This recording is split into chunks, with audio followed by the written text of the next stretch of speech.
एक रात्रि विश्राम करने के पश्चात श्री रामचंद्र जी ने विभीषण को बुलाकर कहा, हे लंकेश, मेरा वनवास का समय पूरा होने को है। अब मेरा मन भरत से मिलने के लिए उद्विग्न हो रहा है। वे मुझे स्मरण करके दुखी हो रहे होंगे, इसलिए तुम ऐसा प्रबंध करो कि हम शीघ्र अयोध्या पहुंच जाएं।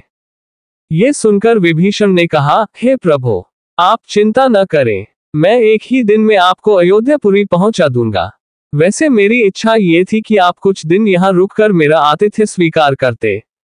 जब श्री रामचंद्र जी ने वहां ठहरने में अपनी असमर्थता दिखाई तो विभीषण ने तत्काल पुष्पक विमान मंगाया, जो स्वर्ण से बना हुआ और नाना प्रकार के रत्नों से सुसज्जित था। रामचंद्र जी सब वानरों का उनके द्वारा की गई सहायता के लिए आभार प्रकट करके सीता और लक्ष्मण के साथ विमान पर सवार हुए। सुग्रीव सहित सब वानरों और विभीषण ने भी उनके साथ अयोध्या चलने का आग्रह किया तो उन्होंने कृपा करके सबको उसी विमान पर अपने साथ ले लिया। विमान आकाश में उड़ने लगा। रामचंद्र सीता को लंका, सागर, सुवर्णमय पर्वत, हिरण्यनाभ, सेतुबंध, किष्किंधा नगरी को दिखाकर उनका महत्व बताने लगे।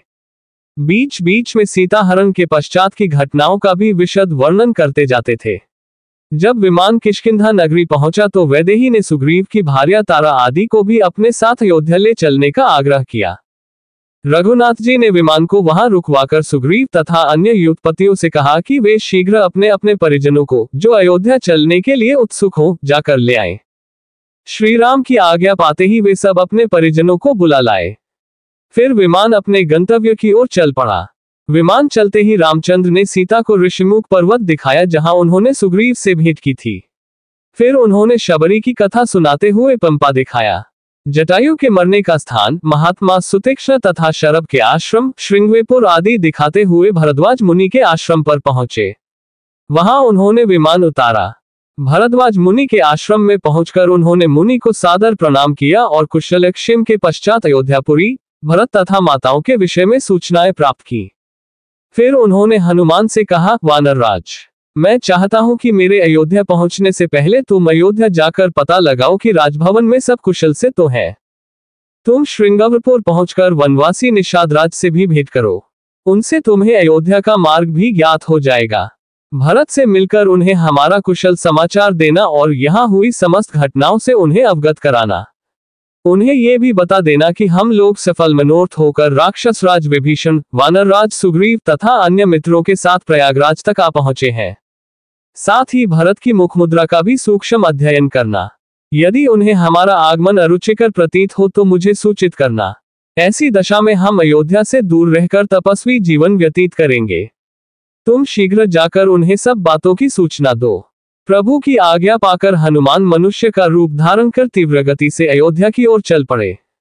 पहले वे गंगा और यमुना के संगम को पार कर श्रृंगवरपुर पहुंचे और वहीं निषादराज गुह से मिले।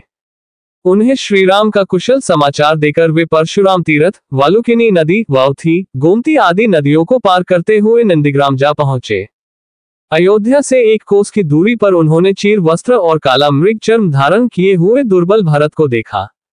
वे तपस्यारत ब्रह्मर्षि के सदृश दिखाई दे रहे थे।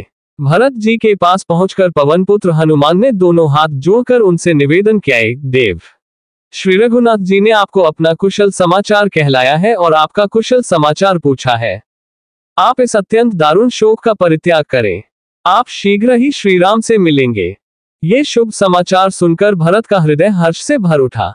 उन्होंने बड़े उत्साह से पवनपुत्र को प्रेमपूर्वक अपने हृदय से लगा लिया और बोले, भैया, तुमने जो मुझे ये प्रिय संवाद सुनाया है इसके बदले में मैं तुम्हें क्या दूं?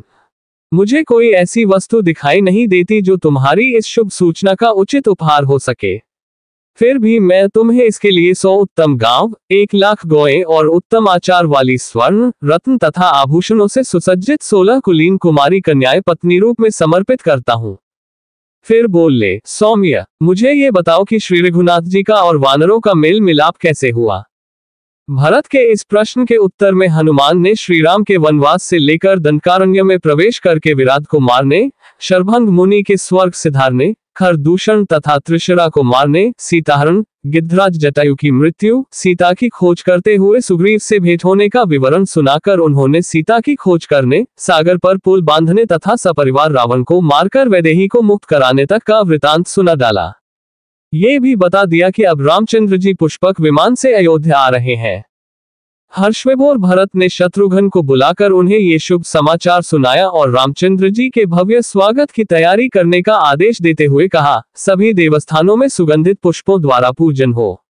सभी वैतालिक, नृत्यांगनाएं, रानियां, मंत्रीगण, सेनाएं और नगर के प्रमुख जन श्री रामचंद्र जी के दर्शन और स्वागत के लिए नगर के बाहर चले।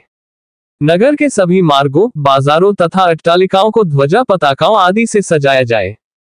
दूसरे दिन प्रातःकाल सभी श्रेष्ठ नगर निवासी, मंत्रीगण, अंतःपुर की रानियां आदि असंख्य सैनिकों के साथ श्रीराम की अगवानी के लिए उत्साहपूर्वक नंदीग्राम आ पहुंचे। कौशल्या, सुमित्रा, कैकेयी आदि महारानियां अंतःपुरवासी रानियों का नेतृत्व कर रही थीं। सभी के हाथों में रंग बिरंगी पुष्पमालाएं थीं। चीर वस्त्र और कृष्ण मृगचर्म धारण किए भरत मंत्रियों एवं पुरोहितों से घिरे हुए सिर पर चरणपादुकाएं धरे प्रतीक्षा कर रहे थे। तभी दूर से दिव्य पुष्पक विमान आता दिखाई दिया। समस्त उपस्थित पुरवासियों के मन में हर्ष की लहर दौड़ गई और वे रामचंद्र जी का जय जयकार करने लगे। भरत ने आगे बढ़कर अर्घ्यपाद्य आदि से श्रीराम का पूजन किया और उनके चरणों में साष्टांग प्रणाम किया। रामचंद्र जी ने आगे बढ़कर उन्हें अपने हृदय से लगा लिया। फिर भरत ने वैदेही के चरण स्पर्श करके लक्ष्मण को अपने हृदय से लगा लिया। इसके पश्चात वे विभीषण, सुग्रीव तथा अन्य वानर वीरों से बड़े प्रेम से मिले। फिर शत्रुघ्न भी सबसे उसी प्रकार मिले जिस प्रकार भरत मिले थे। श्रीराम ने तीनों माताओं का पास जाकर बारी बारी से सबके चरण स्पर्श किए। उनका आशीर्वाद ग्रहण करके उन्होंने गुरु वशिष्ठ के पास जाकर उन्हें प्रणाम किया। उधर सब नागरिक उच्च स्वर में उनका अभिनंदन, स्वागत और जय जयकार कर रहे थे। फिर भरत ने चरण पादुकाएं रामचंद्र को पहनाते हुए कहा, प्रभो, मेरे पास धरोहर के रूप में रखा हुआ आपका ये सारा राज्य मैंने आज आपके चरणों में लौटा दिया है। आज मेरा जन्म सफल हो गया। आपके प्रताप से राज्य का कोष, सेना आदि सब पहले से 10 गुना हो गया है। भरत की बात सुनकर विभीषण तथा समस्त वानरों के नेत्रों से अश्रुधारा बह चली। विमान को कुबेर के पास लौट जाने का आदेश देकर रामचंद्र जी गुरुवर वशिष्ठ जी के पास आकर बैठ गए। भरत ने विनयपूर्वक श्रीराम से कहा, रघुनंदन, अब सबकी यह इच्छा है कि सब लोग आपका शीघ्र से शीघ्र राज्याभिषेक देखें। जब तक नक्षत्र मंडल घूमता रहे और जब तक ये पृथ्वी स्थित है तब तक आप इस संसार के स्वामी बने रहें। अब आप इस वनवासी के वेश का परित्याग कर राजसी वेश धारण करें। भरत के प्रेम भरे शब्द सुनकर रघुनाथ जी ने तथास्तु कहा और तत्काल राज्याभिषेक की तैयारियां होने लगी। सीता, लक्ष्मण, भरत, शत्रुघ्न, समस्त रानियां, विभीषण, सुग्रीव तथा अन्य वानरों ने भी सुंदर वस्त्राभूषण धारण किए। राजसी वेश धारण कर रामचंद्र जी नगर की ओर चले। भरत सारथी बनकर उनका रथ चला रहे थे। शत्रुघ्न ने छत्र लगा रखा था। लक्ष्मण रामचंद्र जी के मस्तक पर चंवर डुला रहे थे। एक ओर लक्ष्मण और दूसरी ओर विभीषण खड़े थे। उन्होंने श्वेत चंवर हाथ में ले रखे थे। वानरराज सुग्रीव शत्रुंजय नामक गज पर सवार थे। समस्त नगरवासियों ने जय जयकार किया और श्रेष्ठियों ने आगे बढ़कर उन्हें बधाई दी। फिर पुरवासी उनके पीछे पीछे चलने लगे। श्रीराम के अभिषेक के लिए चारों समुद्रों और समस्त पवित्र सरिताओं का जल मंगवाया गया। वशिष्ठ जी ने सीता सहित श्रीराम को रत्नजटित चौकी पर बिठाया। फिर वशिष्ठ, वामदेव, जावाली, काश्यप, कात्यायन, सुयज्ञ, गौतम और विजय ने उनका अभिषेक किया। फिर अन्य मंत्रियों, सेनापतियों, श्रेष्ठियों आदि ने उनका अभिषेक किया। उस समय श्रीराम ने ब्राह्मण को गौएं, स्वर्ण मुद्राएं, बहुमूल्य आभूषण तथा वस्त्रादि बांटे। फिर उन्होंने विभीषण, सुग्रीव, अंगद तथा अन्य वानरों को भी उपहार दिए। सीता जी ने अपने गले का हार उतारकर स्नेहपूर्वक पवन पुत्र को दिया। फिर सभी वानरादि विदा होकर अपने अपने स्थानों को चले गए। राज्य करते हुए राजा रामचंद्र ने 100 अश्वमेघ यज्ञ तथा पौंड्री एवं वाजपेयी यज्ञ किए। रामराज्य में चोरी, दुराचरण, वैधव्य, बाल मृत्यु आदि की घटनाएं कभी नहीं हुई। सारी प्रजा धर्म में रत रहती थी। इस प्रकार राम ने 11,000 वर्ष तक राज्य किया।